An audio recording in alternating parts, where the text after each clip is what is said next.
I'm going to keep it straightforward because I know how easy it is to feel stuck when you're looking at a piece of equipment that promises high speed and professional results, but you've never actually used anything like it before. If you're wondering whether a plasma cutter is worth the space on your workbench, whether it will cut the metal you need without turning into a black smoke hazard, or if you'll end up paying for a tool you can't really master, this review is for you.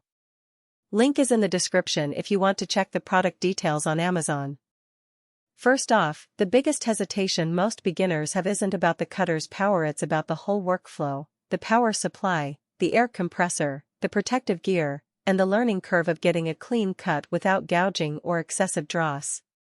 The Fusswhip Straightline Plasma Cutter tries to simplify that by packaging the core cutter in a relatively compact chassis, offering a single-hand control knob for arc start, and advertising a portable design that can sit on a small bench or be taken to a job site in a toolbox.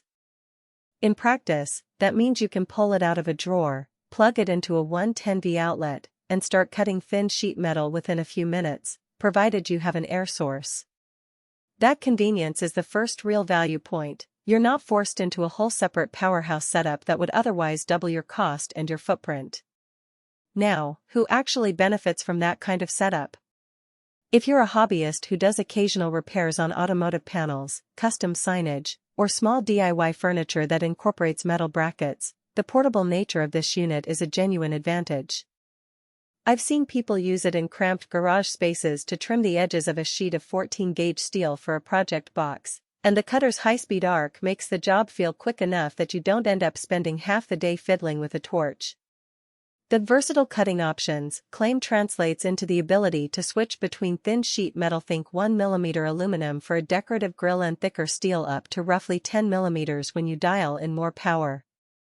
In real life, that means you can finish a simple car restoration panel one day and then cut a steel frame for a garden trellis the next without swapping tools.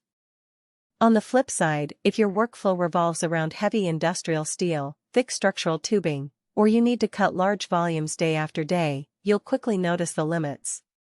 The machine's power rating is tuned for lighter gauge work, so you'll find yourself slowing down on 12mm steel, and the arc can become unstable if the compressed air flow isn't perfectly regulated. For a small shop that already owns a larger CNC plasma table, this unit would feel more like a novelty than a workhorse. That's a practical weakness. The high speed is relative to the material thickness, and the cutter can lose its edge on anything beyond the mid-range gauge. Ease of arcing control is another point that often trips up new users.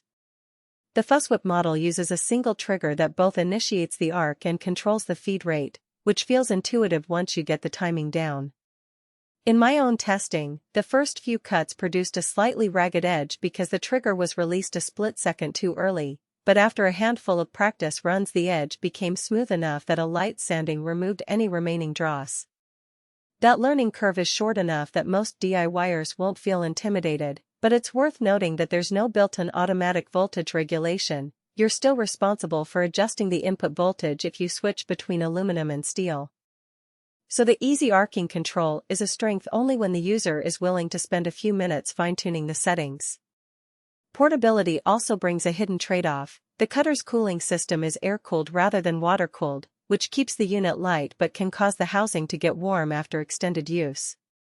In a typical home workshop, running the cutter for an hour straight on 8mm steel will leave the casing warm to the touch, and you'll want to give it a short cooldown before the next batch. That isn't a deal-breaker for occasional use, but it does mean you can't rely on it for marathon production runs without monitoring temperature. Another practical consideration is the accessory ecosystem.